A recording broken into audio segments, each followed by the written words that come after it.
The God Behind the Curtain, a critical look at Michael Behe's mind-centered theory of evolution, written by David Christopher Lane, narrated by Jason Zenobia. Darwin under the microscope. It is not surprising that certain religionists, usually of the fundamentalist persuasion, don't particularly like the theory of evolution, since, at its core, it upends the idea of a creator, much less one with a benign agenda. Yet, those who favor intelligent design and who have voiced their concerns about all things Darwinian provide evolutionary biologists with a valuable opportunity to better clarify their findings. Of course, certain creationists will never be persuaded by whatever evidence is proffered if they have already religiously aligned themselves with an unquestioned interpretation of their chosen revealed book, be it the Bible or the Koran. But even here, the believer and the skeptic can learn more about each if the dialogue is kept open and doesn't sink into endless name-calling. Science isn't a system of belief, but rather a human process of questioning, doubting, testing, experimenting, and competitively comparing various models about how things actually work or behave. Because of this, it must be open to criticism from any quarter at any time, regardless of who is raising the objections. Yet, not all critics carry the same weight. Those who are most intimately familiar with Darwinian evolution have a distinct advantage over those who rely merely on bad caricatures of the theory. In this regard, several critics of evolutionary theory have been at the forefront of promoting intelligent design as an alternative to natural selection. Outstanding voices in this movement, mostly affiliated with the Discovery Institute in Seattle, Washington, include Stephen Meyer, Darwin's Doubt, Signature in a Cell, and the forthcoming The Return of the God Hypothesis, Jonathan Wells, Icons of Evolution, Michael Denton, Evolution, Still a Theory in Crisis, and Michael Behe, Darwin Devolves, The Edge of Evolution, and Darwin's Black Box.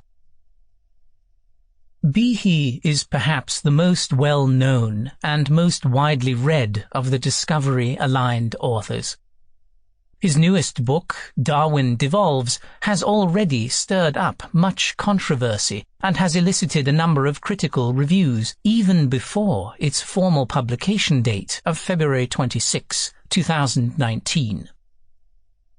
The gist of Behe's argument, and one that is echoed throughout his books, is that at its core, naturalistic evolution cannot explain the emergence of complex structures, since Darwin's mechanism, as well as proposed extensions of it, fail for all but the most modest adaptations.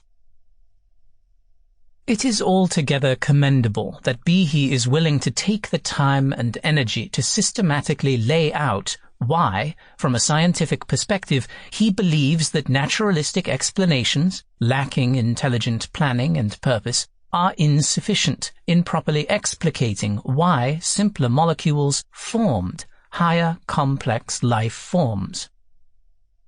Behe takes issue with Darwin's claims that life has evolved, since he believes that new life hasn't evolved. Rather, Behe argues, overwhelmingly it has devolved. Hence the title of his latest book, Darwin Devolves.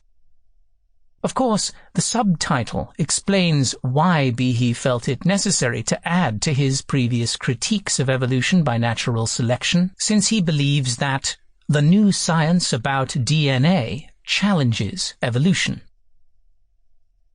Before we unpack Behe's thesis, it is important to understand that his critique is comprised of three parts: general, specific, and philosophic.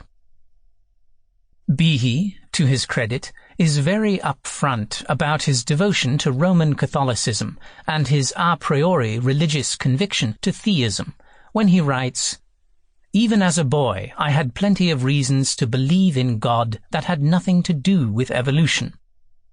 But he explains that even though he was taught evolution in his Catholic schools, he never heard any of my teachers critique Darwin's theory in all of my science studies. What changed Behe's mind about evolution and made him become quite critical of it was when he happened to read Michael Denton's book, Evolution, A Theory in Crisis. Behe confesses that he was mad, that he had been sold a bill of goods without supporting evidences. As Behe writes, "Like me, most had religious convictions, which freed them from the crippling assumption that, no matter what the evidence showed, unintelligent forces simply must be responsible for the elegance of life." In this passage, though honest, it reveals in a nutshell Behe's underlying agenda, or what my old Professor Bennett Berger used to call metaphysical pathos, which I assume he borrowed from the sociologist Alvin Gouldner, who got it from the philosopher Arthur O. Lovejoy. While Behe's religious affiliation should not be used to prematurely dismiss his objections to current evolutionary thinking, it does give one pause about how open-minded he is in presenting counter-arguments to his idea of irreducible complexity and the like.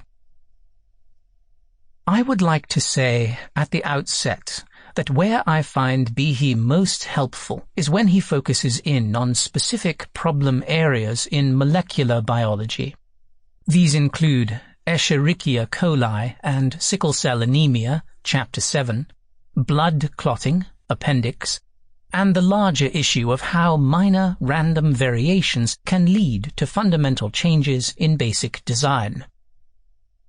As Behe explains, minor random variations around a designed blueprint are possible and can be helpful, but are severely limited in scope.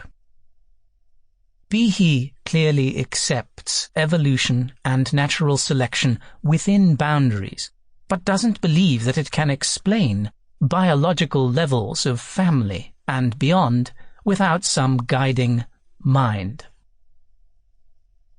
But it is best to tackle Behe's particulars and see how well they hold up under critical scrutiny, especially from those working in the field, since if his proffered evidence is withering, then it punches a hole in his overall general critique. Already, several eminent evolutionists have weighed in on a number of Behe's most prominent examples. For instance, Kenneth Miller, professor of biology at Brown University, who also happens to be a practicing Catholic, assails Behe for his lack of support for why mistargeting of an inactive protease to the bloodstream would cause harm, because, on closer inspection, the very opposite is true. Here, Miller cites studies published by the National Academy of Sciences, which shows that antifreeze protein genes in fish arose from exactly such a mistargeting of proteases into the bloodstream.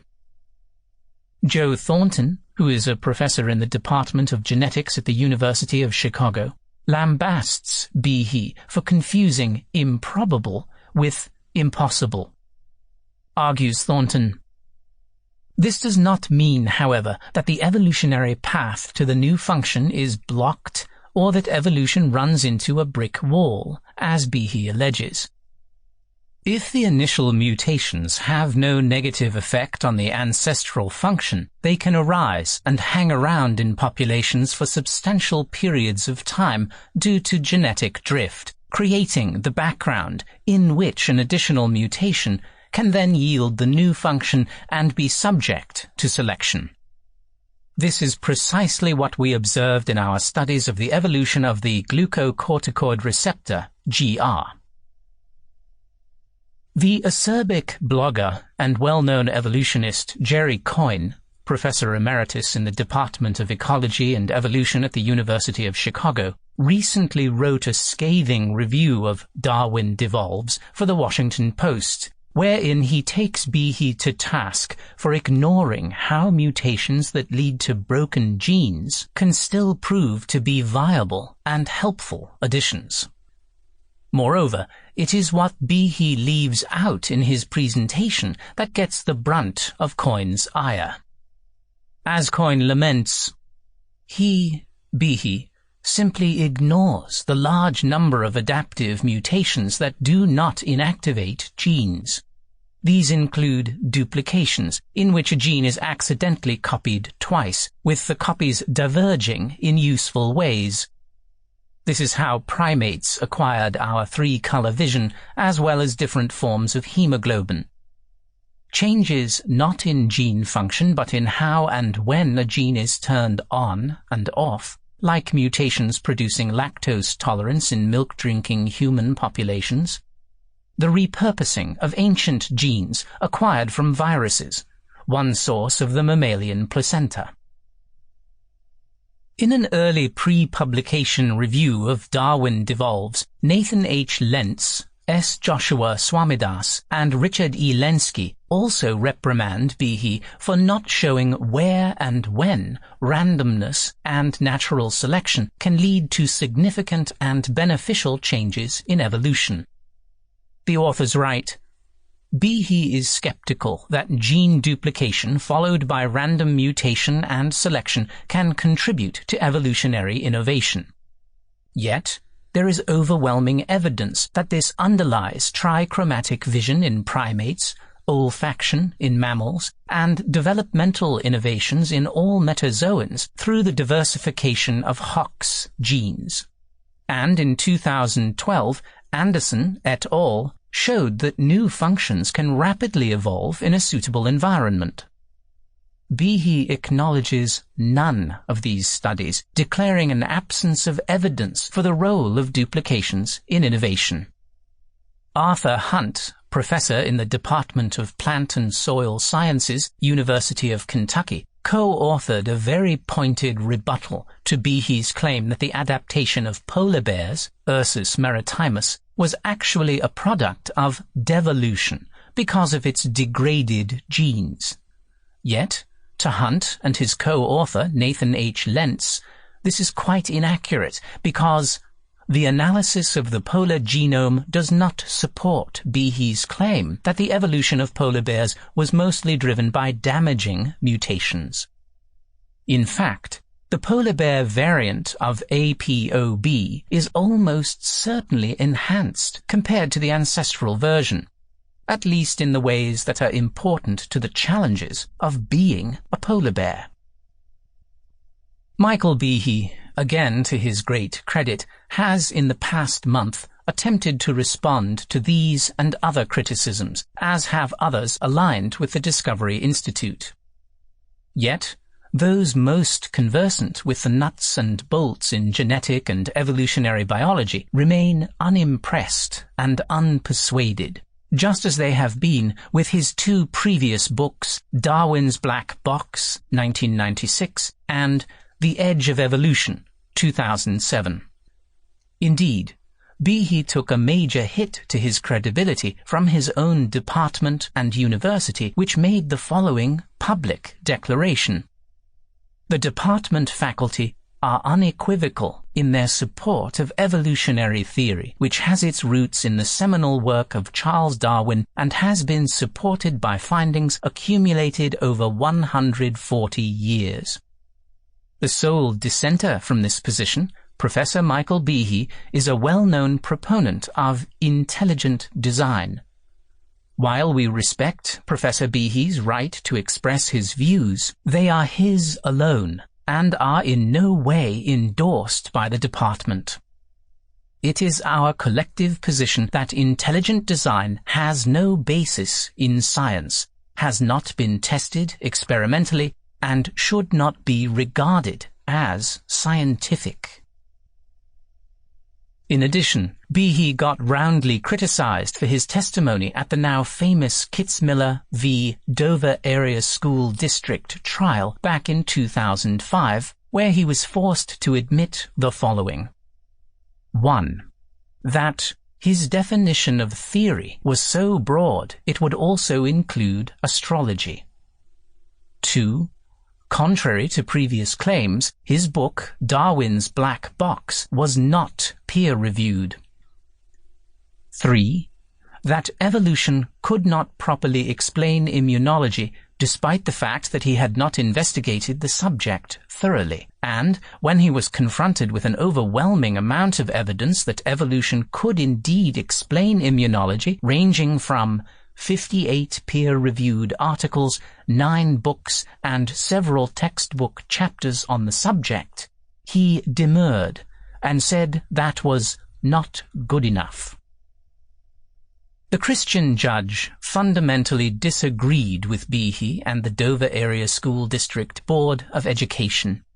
The court's verdict was a resounding success for the teaching of evolutionary science, especially since they found that intelligent design was primarily religious and fostered unnecessary entanglement of church and state. The court further found that intelligent design is not science. The more general thrust of Behe's narrative, which makes for easy reading since he provides interesting details about the conflict between science and religion, is that even though evolution is true to a large measure, complexity does emerge from simpler structures, naturalistic and materialistic explanations are, in his own words, radically inadequate, which he hyperbolically claims anyone could see in 10 minutes. One wonders here if Behe's theological predispositions are not getting the better of him. For instance, what kind of evidence would convince Behe that his version of intelligent design, no doubt guided by a Judeo-Christian God given his religious outlook, was wrong? I suspect nothing, since he is now so heavily invested in his career on promoting a hidden purpose and direction behind life's emergence, which others have viewed as the result of a blind and mindless watchmaker. Simply put, one suspects that Behe is cherry-picking his examples in molecular biology and therefore making science serve his religious beliefs and not the other way around. This becomes more transparent when we find that the true agenda in Darwin Devolves can be found in Part 4, Solution, a Terrible Thing to Waste, which is focused on the elemental importance of the human mind. Although this section is clearly written and breezily readable, I found it to be the weakest link in his overall argument. Michael Behe, like his 19th century predecessor Alfred Russel Wallace, doesn't believe that purely materialist processes, guided unconsciously by natural selection, genetic drift, sexual selection, epigenetics, and so forth, can explain the emergence of the human mind, brimming forth with intelligence. Behe, however, begins his diatribe against evolutionary biologists by claiming that scientists don't believe the mind is real or that it is vitally important, suggesting that the academic ideas of nutty professors don't always stay confined to ivory towers. 2 sentences later, Behe then makes a sweeping generalization that the dominant academic view of mind is by Francis Crick, whose popular 1994 book, The Astonishing Hypothesis, argued our mind was the result of a neural symphony. Yet, what Behe neglects to understand is that Crick's hypothesis doesn't deny the mind or our own consciousness, but only that its emergence is due to underlying neuronal processes. Behe, in his rush to judge the materialist agenda, has overlooked this important distinction and has lumped neuroscience and its practitioners into one collapsible basket that fits all, but which it obviously doesn't. In so doing, Behe creates a straw man of his own imagination which doesn't accurately reflect the current studies of the brain-mind interface when he writes, "Those who declare they have no mind, are not intelligent, conscious, or free, are hardly in a position to reason about any topic, let alone about the state of the mind they deny having." Of course, this is a false portrait of Francis Crick, since the famous Nobel Prize winner is not denying consciousness, but rather positioning its emergence within the 3 pounds of wonder tissue from which it arises, namely our brain. More precisely, Crick, along with his younger collaborator, Christoph Koch, Chief Scientific Officer at the Allen Institute of Brain Science in Seattle, Washington, and formerly Lois and Victor Trendle Professor of Cognitive and Behavioral Biology at Caltech, centered most of their early work on visual perception. I suspect no one would get terribly upset if neuroscientists argued that vision was part and parcel of the back part of our brains.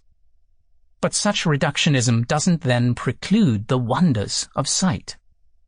Likewise, arguing the brain is the seat of the mind doesn't then, by extension, eliminate our sense of self or I or the feeling qualia. Part 2. Behe's straw man is a ruse, and thus much of what he will later write in his concluding chapter of Darwin Devolves is infected by a deep misreading of neuroscience. Behe also has a bad habit of misunderstanding logical syllogisms, since he too easily assumes, axiomatically, that he has already proven that Darwinian natural selection is completely untrue. But he hasn't done anything of the sort, since the very examples he provides of irreducible complexity have been countered over and over again by a variety of evolutionary biologists across the globe, including colleagues in his own department who have publicly distanced themselves from his intelligent design program. A close analysis of Behe's rhetoric shows that he is not really interested in a genuine scientific debate, where one must always be open to being corrected, augmented, or just plain wrong, when he can dogmatically assert, without brackets, that Darwin's mechanism can't build a brain. Then Francis Crick's astonishing hypothesis, in other words, neo-Darwinian materialism, is false. No. Behe has not proven that neo-Darwinism is false. All he has done throughout his book and the 2 prior is raise doubts that he thinks are insoluble.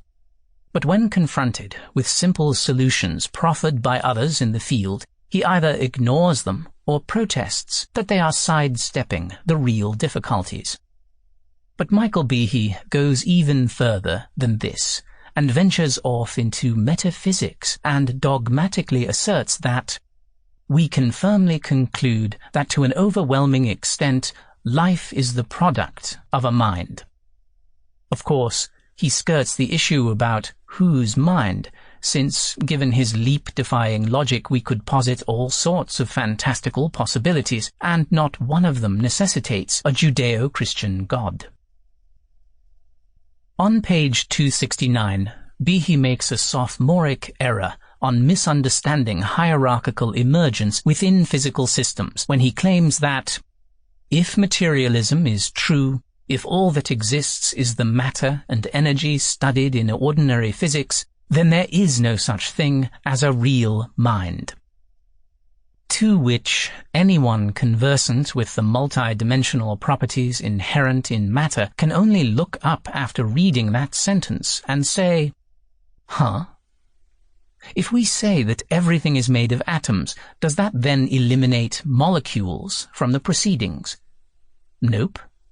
If we say H2O is the elemental basis of water, does that then preclude ocean waves? Nope.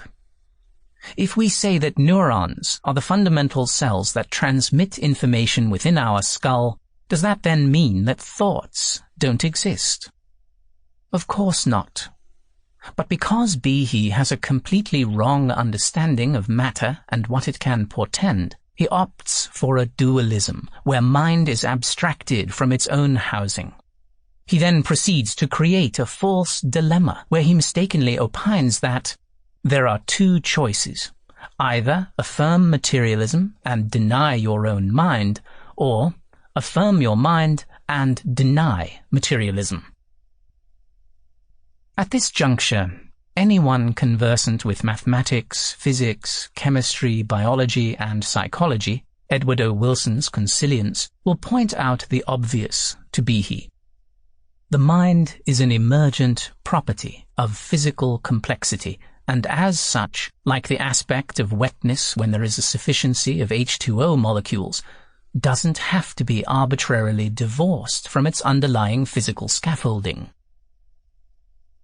No one gets terribly upset when we say that human beings are the product of a sperm and an egg, and the consequent recombination of genetic information. This is how we have babies, but that doesn't then mean that our children are only sperm and egg. They grow, they develop, they mature, but they do all of that in a physical frame, within an infusing physical environment. Behe's confusion is that he completely misunderstands what matter actually is and what it can do.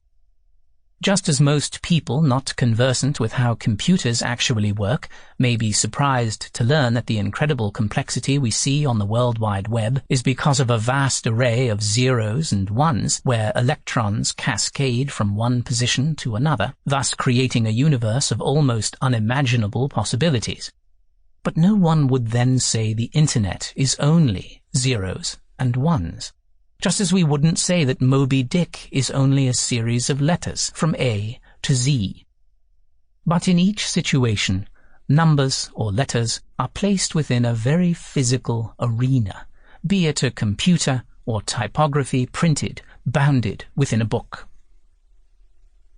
Physicalism doesn't deny hierarchy, nor does it exclude emergent properties, contrary to what Michael Behe wrongly imputes. Behe also gets miffed that evolutionists such as Richard Dawkins see all of life in terms of adaptation and don't see human beings as the end goal of an inherent teleological drive. Rather, as Patricia Churchland pointed out to Meredith Doran in the booklet The Neural Basis of Consciousness, A Glorious Piece of Meat and the Dalai Lama, we don't really know. I mean, it does seem to be the case that our language system is unique, but, on the other hand, there are some things that monkeys can do that we can't do.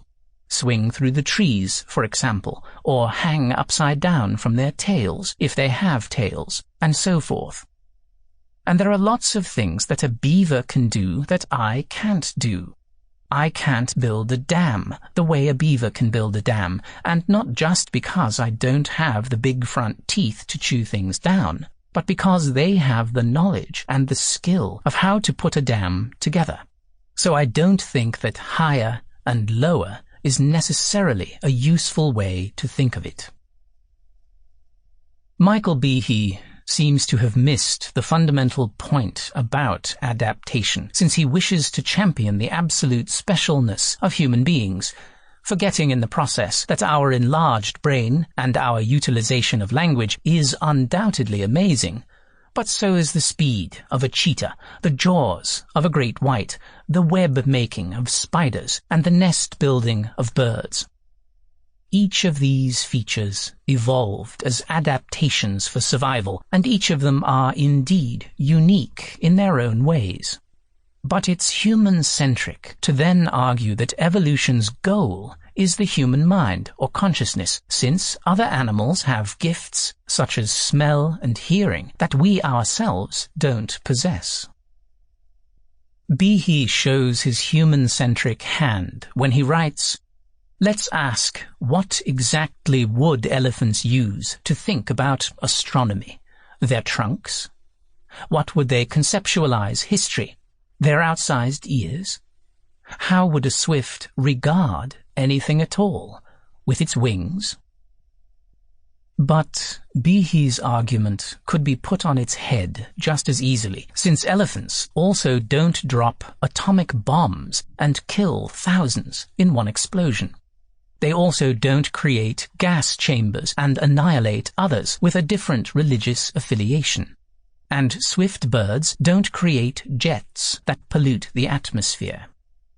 Are we then going to argue that because of this they are a morally superior species? We could, but that would be missing the entire point of evolution and adaptation. It is not that one species is necessarily higher or lower than another, but that each have unique adaptive gifts that have allowed them to survive, if only temporarily, in carnivore land, where eat or be eaten is the general rule. Yes, the human mind is special, but so is the elephant's trunk. It may not be able to look through a telescope or ponder the Milky Way, but as humans, our noses have none of the skill set that elephant possesses.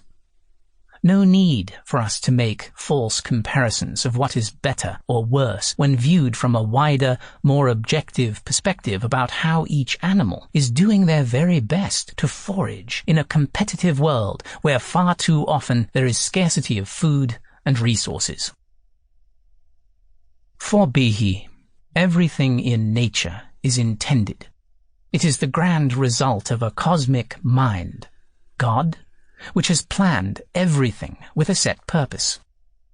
As Behe, without qualifiers, boldly exclaims, "There's no reason to think that bird wings or elephant trunks are the product of chance either. Those too were intended. Those and much more are all the products of intelligence."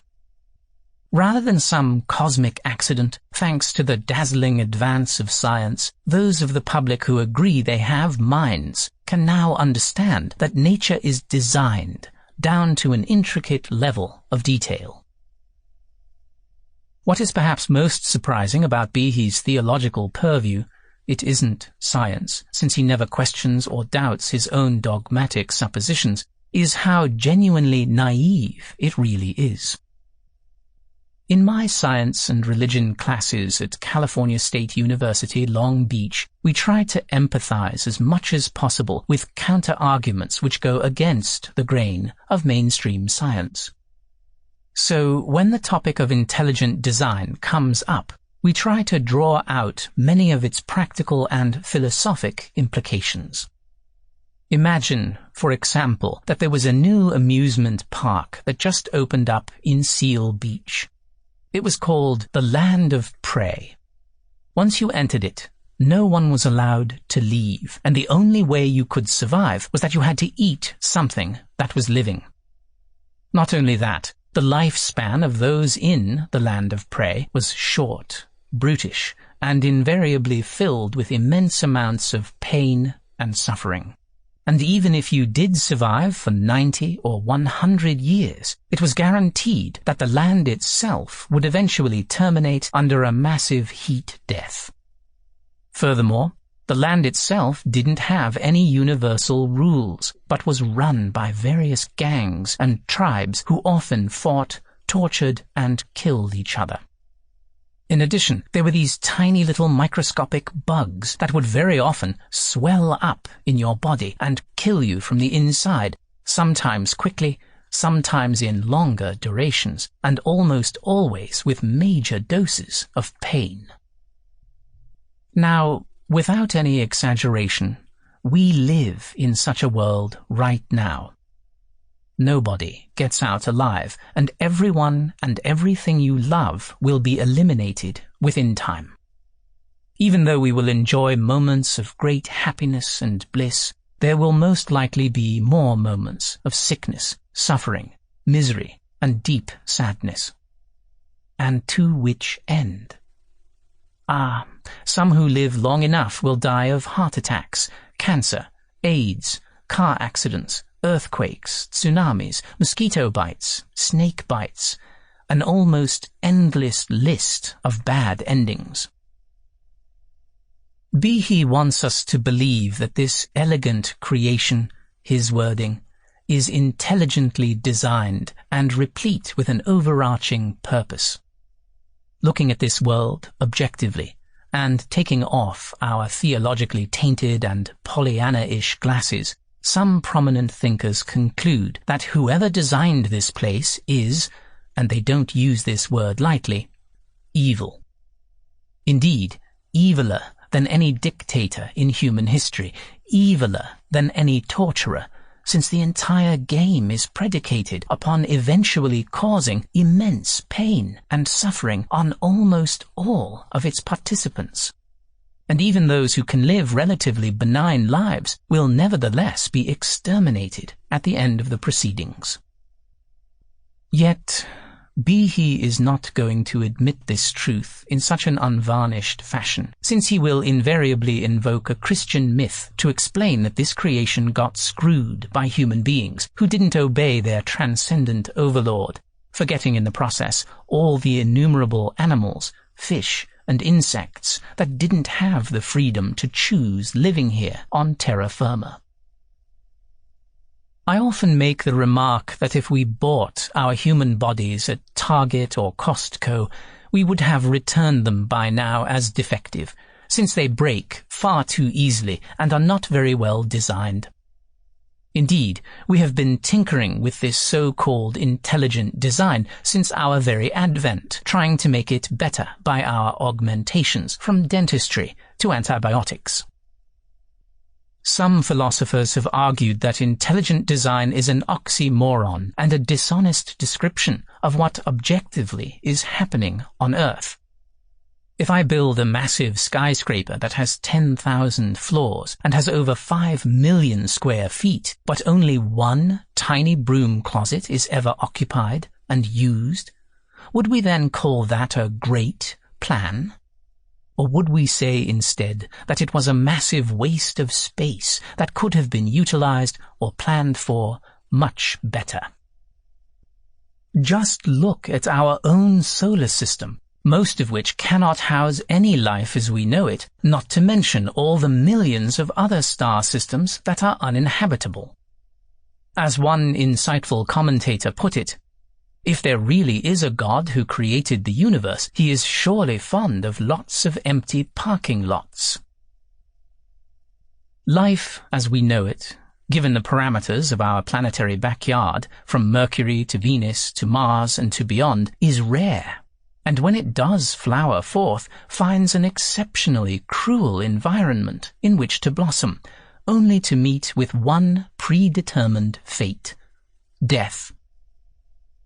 For Behe to promote intelligent design and purpose, he has to bind himself to a metaphysical overview for which he has absolutely no evidence for, save that, like Søren Abje Kierkegaard, he believes in since he has taken a leap of faith.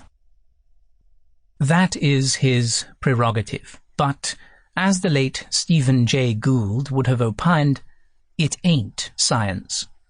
To which I would add that it is not even good theology, given the plethora of other religious myths that abound across the globe.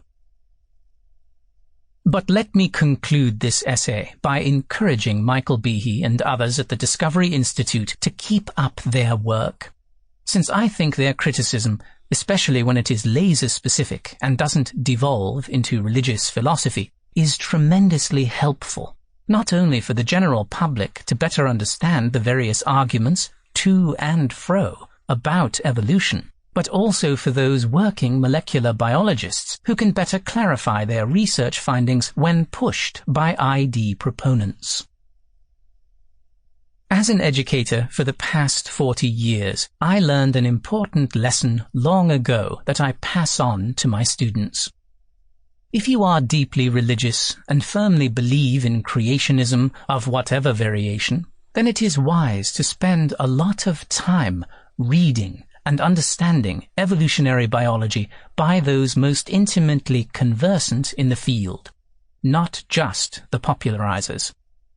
That way, one can have a richer appreciation of why one believes or thinks the way they do. Many years ago, for example, I had a significant number of students who believed in creationism. They had transferred from Christian high schools where Darwinian thinking was disdained, and they would invariably try to convince me of their line of thinking. Instead of immediately dismissing their views, I asked them what literature on the subject of creationism, later known as intelligent design, did they find most convincing. This got me excited, since they were all ardent believers, so about 3 days a week I would drive about 30 minutes from Mount San Antonio College to a Christian bookstore in Fullerton, then called Sonship, which sadly no longer exists. It was a great place to find a treasure trove of books on creationism and intelligent design. I ended up reading each and every book I could, since in those days I would have a long train commute from Anaheim to Del Mar after teaching. Yet, even here, I felt I should go the extra mile, so each day, when I drove my car, I turned my radio dial in the afternoon to the hour-long show called The Bible Answer Man, which was first hosted by Walter Martin, author of the widely read book The Kingdom of the Cults, and then later by Hendrik Hank Hanegraaff, who was an expert on the Bible and held an orthodox view on creationism and wrote anti-evolutionist pamphlets and books. I became an avid listener of that show for over 10 years and learned much about the fundamentalist Christian worldview. Interestingly, Ken Wilber's close friend, Dr. Roger Walsh from the University of California, Irvine, also listened to that show and said to me in his office that he learned much from it and was singularly impressed by the host's formidable knowledge on the subject. I mention all this because I got a much better understanding of evolution by reading those who didn't believe in it. My brother Michael, who was a professor of business at West Virginia University before his untimely death at a young age, told me that one could learn much about capitalism by reading Karl Marx's Das Kapital, precisely because he so vehemently argued against it.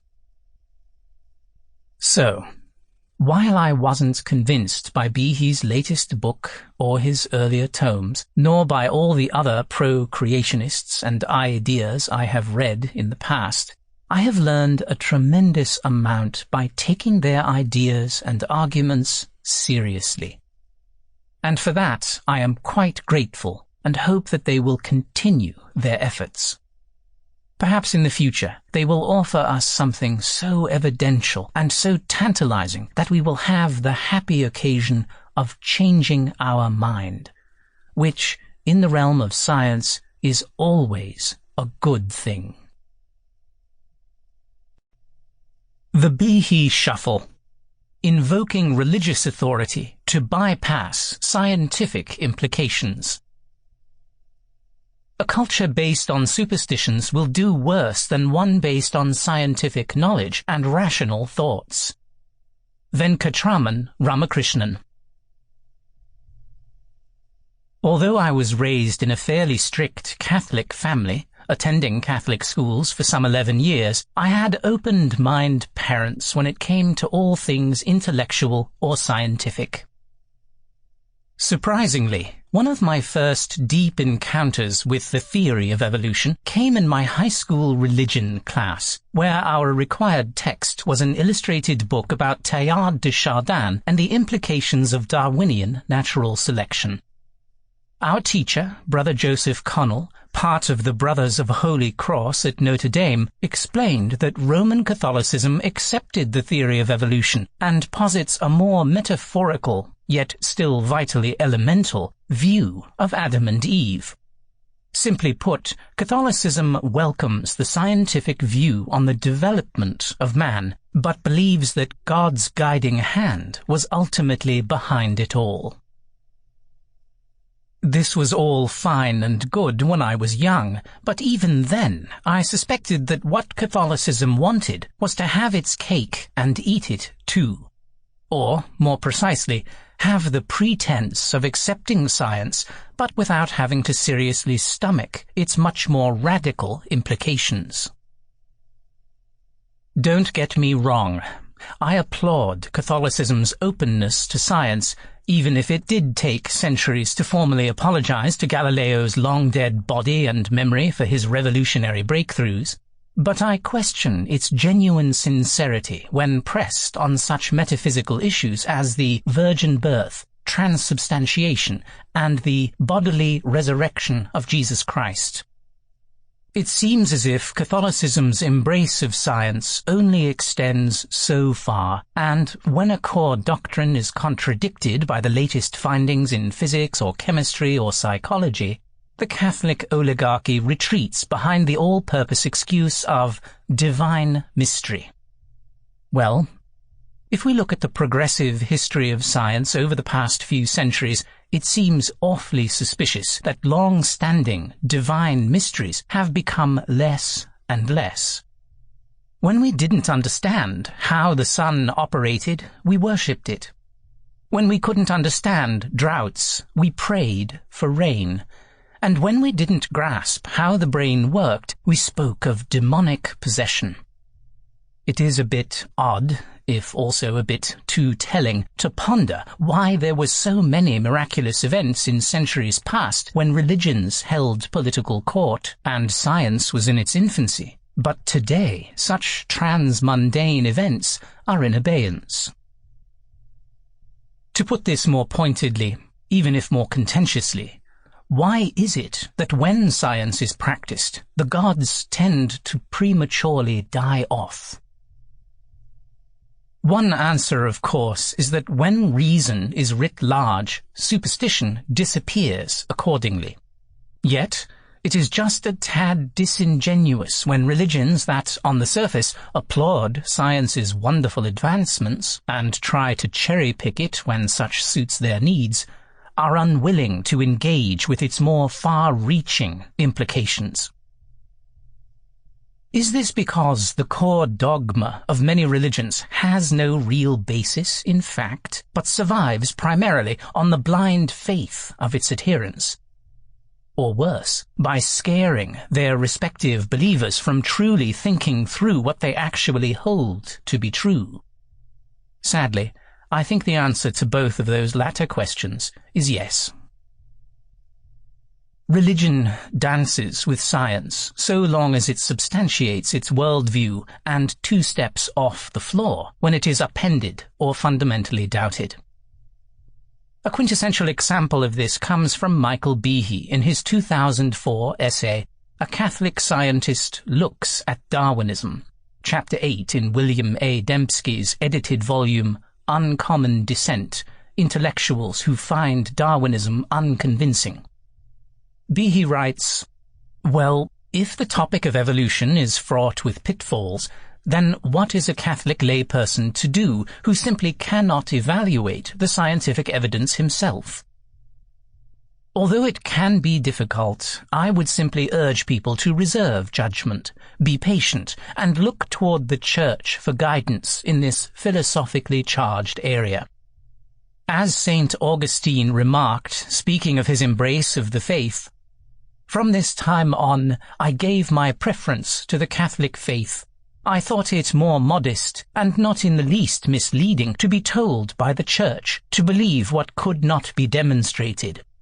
Whether that was because a demonstration existed but could not be understood by all, or whether the matter was not open to rational proof, rather than from the Manichees to have a rash promise of knowledge with mockery of mere belief, and then afterwards to be ordered to believe many fabulous and absurd myths impossible to prove true." In Fides et Ratio, Pope John Paul II explains the Catholic faith allows a very wide latitude to reason in the area of the origin and unfolding of life, pointing out crucially that we need to realize in all things it is God of Israel who acts. I call this curious intellectual hustle the Behe shuffle, where one invokes religious authority to bypass the purported ramifications of a scientific discovery. The operative fear here is that the Church will lose its power and sway over its members if they are allowed to follow science's pathway to its logical conclusion. Look very closely at Behe's wording and his citation of Roman Catholic sanctioned quotes. 1. Instead of simply allowing evolutionary biology to run its course and letting the empirical chips of data fall where they may, Behe suggests that the naive layperson is better off looking toward the Church for guidance in this philosophically charged area. Huh? How is Catholicism a better guide here when in point of fact it is a scientific inquiry? Would Behe think the same about such advice if it came from the Scientologist who argued that it was better to listen to the counsel of L. Ron Hubbard when it came to the controversial issues in astronomy? I think not. Replace Catholicism with any other religious ism, and you immediately see how myopic, or should I say cultic, Behe's advice really is, particularly coming from someone claiming to be well-versed in biochemistry. 2. Behe's extended citation of St. Augustine is curious indeed, since a careful analysis of it contradicts the essence of the scientific endeavor, particularly when the famed church father can write, apparently with a straight face, that it is not in the least misleading to be told by the Church to believe what could not be demonstrated, whether that was because a demonstration existed but could not be understood by all, or whether the matter was not open to rational proof. Augustine's quote, lest we forget its real import, is a rhetorical justification for believing something that to the rational mind either appears to have no convincing proof or, worst, looks, quite literally here, like nonsense. Is it really sensible for us to surrender our critical faculties to religious authorities and believe no matter what, because it is part and parcel of our faith? How is such mind-numbing obedience any different than being in a cult? But Michael Behe doesn't see it this way, just as most strident religionists of whatever persuasion don't see beyond their chosen belief systems. This may be understandable if Behe were preaching from a Catholic catechism to an already baptized congregation. But it is quite another if he wants to persuade agnostic intellectuals of his scientific argument. It is obvious that Behe shuffles between wanting to sound scientific and protecting his faith and those of like-minded ilk from the dangers of unabashed naturalistic thinking. In so doing, Michael Behe ends up tripping on his own misguided reasoning and leaves the reader wondering why Catholicism or any other religion should enter into a purely scientific debate.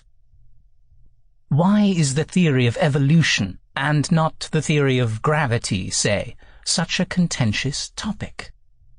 My own suspicion is that evolutionary theory explains too much, too well, and too simply, and because of this, religion is all too fearful of what such portends. Given science's recent track record, such a fear may indeed be well-founded, and all one can opt for, if wishing to retain a semblance of faith in a world that repeatedly contradicts it, is to do the Behe shuffle, invoking religious authority to sidestep the implications of a Darwinian worldview. There is a fundamental difference between religion, which is based on authority, and science, which is based on observation and reason. Science will win because it works. Stephen Hawking.